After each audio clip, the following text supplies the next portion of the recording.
Hi friends, ఈరోజు మేము కాజులు చేయబోతున్నాం. ఒక కప్పు మైదా, వంట సోడా, 2 టేబుల్ స్పూన్లు ఆయిల్ వేసుకొని కలుపుకోవాలి.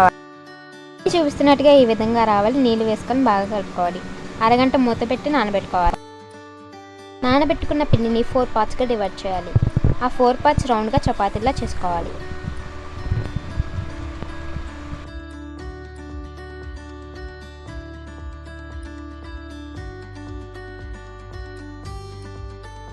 ఇలా చేసిన తర్వాత ఇలా చుట్టుకోవాలి.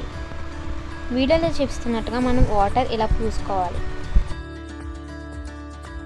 చుట్టుకున్న తర్వాత కట్ చేసుకొని నెమ్మదిగా ప్రెస్ చేయాలి.